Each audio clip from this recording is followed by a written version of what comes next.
Hey guys, it's Ted Bogert. Welcome back to the TED Show. We are beginning to wrap up today. This is my last guest, but not the least. This is Zahide Wallace, Zahide Love Wallace.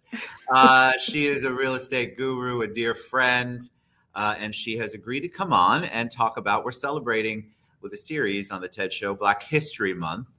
And so we're going to talk about that, talk about celebration, why it's important, and get a little 411 on you. Welcome. How are you today, love? I am well. How are you, Ted? I am well. Your background, we talked before we went live. Your background looks so much better than mine. I definitely want to be outside. It looks absolutely gorgeous. Outside is fantastic. It's awesome. All right. So for those people who don't know you, we talked about origin story. It's super important for people to, I think it's good to get to know someone a little bit. So give us some of your origin story so that we can understand your journey.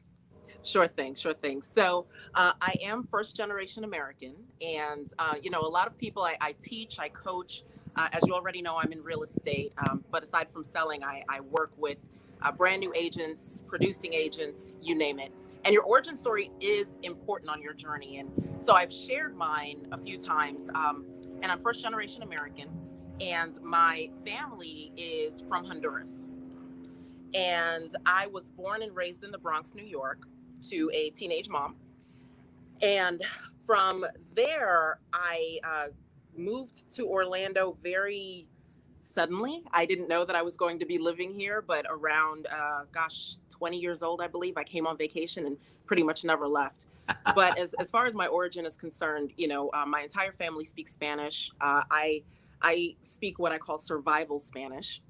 And so what that basically means is that if you force me to speak Spanish, I will speak Spanish with you and to you. I understand it. So if you're speaking around me, I do know what you're saying. However, when it comes to actually engaging, and I'll be 1,000% honest with you, I wish that I embraced it more growing up, that my family taught it to me more growing up. I do represent for the Afrolatinas. And so it's... Oh, you said it right, though. You got the whole... I told you, I've got it. But the thing is, it's just... I celebrate Black History Month from a Afro-Latina perspective. I love that. Explain. So this is why we have these conversations. Somebody who's sitting there watching the show, explain what Afro-Latina means. Right. So growing up, a lot of people, and of course, remember, this is the Bronx, New York. I mean, it was quite the melting pot. And people really didn't know what Honduras was or is. They just had no idea that Black Hispanics existed. And so explaining to people that, yes, my whole family speaks Spanish, but you don't look Hispanic. Okay, well, what does Hispanic look like? And then speaking, having friends that were Black, but wait, but you're different somehow. So why are you the way that you are? And having to explain, my entire life has been explaining my Blackness and explaining my heritage and my culture and and all of the different things, and really realizing very quickly and I think more so adopting, I am an American, I am a Black American woman, right? And then having to learn what that is on my own, because my family did not grow up in the American Black experience, right? So they didn't have the same. Oh, did your parents, did your family ever mention that they experienced any kind of discrimination where they were, or it was just culturally it was just all accepted? And I wouldn't say that it's culturally accepted. From a global perspective, you've got to understand that Blacks around the world have experienced some sort of racism at some point in time, right? And not even just and I don't want to dive too deep, but I think that my people of color around the world will understand when I say that there are shades of Black, that there are different levels of experience and racism and expectation that have been placed on people. And so while we're having the Black experience in the United States, you know, my friends in India are having a different experience from that perspective. There are, you know, just different shades of racism. And so from the Honduran experience, if you saw my family tree, honestly, Ted, you could literally be my uncle, you know. I'm old enough, that's for sure. And I don't mean that in a derogatory way, but what I'm saying is that I have people in my family that look exactly like you. And then, you know, I have literally every single shade is in my family tree. And for me, it's been a beautiful dynamic, a beautiful experience. And it's been petrifying as well because, you know, I'm told, or I was told growing up, look, you go to school, you make straight A's, you get an education, you do everything you need to do, and you're going to rise to the top. You're a superstar. You got it, right? Yes. And then I get there and it's not the same experience. I had to find out that I was Black. Isn't that fascinating to me? I love that. Because you hadn't, it wasn't a focus around you until somebody challenged you on it or made it a focus or pointed it out. Right, right. And so I think that if I had to just kind of, if there was one key takeaway that I would love your audience to know and to understand, you know, there is, and I'm going to say something like really, really just, it's everyone's just got to hold on with me here for a second. Okay. So I've been a fly on the wall or engaged in conversations where there's this idea that what Blacks have the same opportunity and experience that everybody else has. Like, just fight for it, just work for it. Just, you know, there's no such thing as white privilege. There's no such, you know, and the truth of the matter is that, Ted, this is real. Yes. This is real. And again, I just want to repeat what I said. I found out that I was Black. I didn't grow up thinking that I wasn't capable or that there weren't opportunities available to me. I mean, I'm pretty much, you know, I was born and raised in the Bronx. I'm like, at the end of the day, I'm a city girl in Florida. Like, I grabbed the bull by the horns, right? And so going in there and going after it is not something that is foreign to me. I'm willing to do what it takes. I'm willing to do the work until I realized that there's a barrier to success, right? And that is how I ended up in real estate. And it ended up sounds really, really bad. Trust me, I love this industry. I didn't end up here. I was let's just say an accidental tourist that fell in love and stayed, right? Just the same way that I came to Florida. But in real estate, I was able to make my own choices, make decisions for myself, become my own CEO, promote myself, gain access that I didn't have access to before, read the things that I needed to read to get to where I want to go. I make my own decisions. And so I'm excited to be where I am. I'm excited. And trust me, I've had people of all colors, communities that have supported me, that have helped build me up. But I had to go find those people very intentionally rather than being in corporate America. And the only people that I have to rely on are the ones that are in my face. Now I just go find them. Do you feel like, because I want to talk about Black History Month, do you feel like we have made progress? Are we in a better place than we were? We've talked on several shows, it's been brought up, where we talk about how there just seems to be a lot more hate speech out there. But we also talk about how that doesn't mean that it didn't always exist. Mm-hmm. We've just got a spotlight on it and people are feeling more comfortable being that way. How do you feel about progress? Are we still moving forward? What's your thought process as a Black American woman? So yes, there's progress. And I feel like I need to explain from a micro to a macro. From the micro perspective. Oh, look at you educating me right now. The micro perspective is finally not being told that that you're crazy, is finally coming through this and from the perspective of this is real. You're not making it up. You have literally been experiencing or having these types of experiences that people truly didn't understand, and now they see. So I get conversations all the time. It's like, oh, the light bulb has finally gone off, where they finally get it. And they're finally confronting, you know, the things even within them that they never realized were societal. I mean, these are things that need to be undone. There are structures that just need to be torn down. There are ideologies that just need to be torn down, right? And so Yes. from the micro perspective, it's been exciting to finally be able to have conversations with everyone and you know, having a platform. Ted, thank you so much for being able to, you know, for doing this. But a this is a healing, you know, it's an incredibly empowering and healing opportunity to say, you know what, somebody wants to hear what you have to say and what your experience has been. And then from the macro, my Oh yeah, hope macro. That's right. You're going to macro me now. I'm going to macro it out. And the macro is being able to touch other people and say, I hear you, I see you. And then what can we do to make this better? And so there have been many companies that have been very performative. I work for a fantastic company, Keller Williams, that is not performative. I mean, we are literally in action all the time and working towards making sure that we're a company that other agents are attracted to and that our customers are getting equitable service. I love that.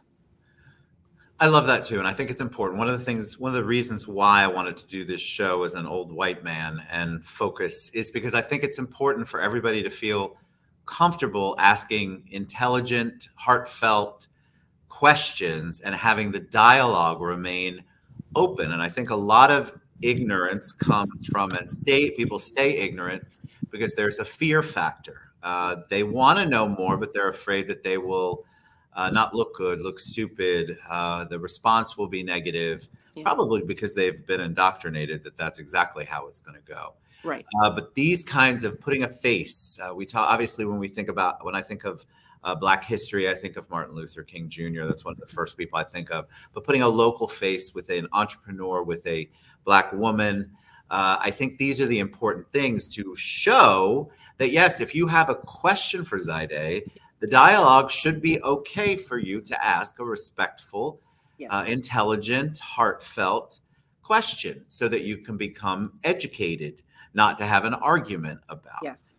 And that's really where I feel like the more shows we do like this, the more awareness, which brings me to Black History Month, the better.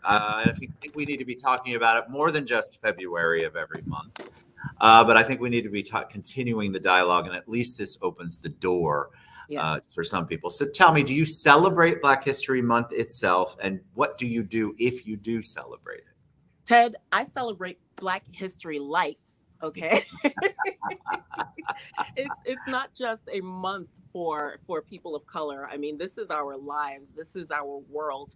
And we have to celebrate. We have to not just celebrate, you know, for our children and for the community, but every single day I have to celebrate my wins. I have to celebrate even my losses, because you learn through the losses, right?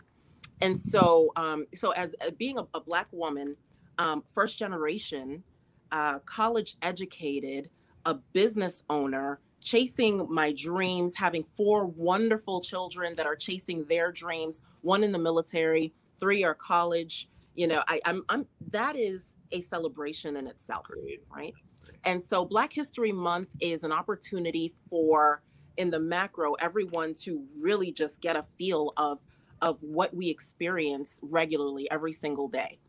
And so, you know, Martin Luther King, you know, but we know we celebrate. There's just so many people, and there's so many opportunities to shed spotlights on the people who don't get national, global recognition. And I encourage your audience to do that today, to pick up the phone and go celebrate someone who's winning, you know, someone who's just doing it. And well, I think it's interesting because when all of the horrible stuff happened with George Floyd, we began to see a movement, I feel like, shedding a light on a lot of the crazy cockroaches that are out there, which is good.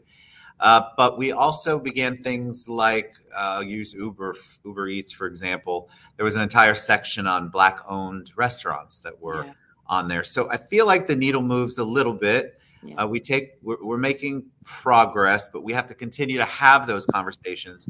And that's why the month is so important. It should spotlight people like Zahide, and then I had Annette Hemphill earlier, and Black leaders, Black entrepreneurs, people who are making a difference, who can motivate and inspire. and then open up the eyes of the people who are sitting in that middle fence all the time in the gray area, and really challenge them to come out of that gray area and embrace Black history, Hispanic history, LGBTQ plus, any disenfranchised group. And so that's why I feel like Black History Month for me is so important for us to continue to have the dialogue. But you live it every single day, like all of my guests have said, all of my Black guests. And I want to bring up something you mentioned. You're Honduran.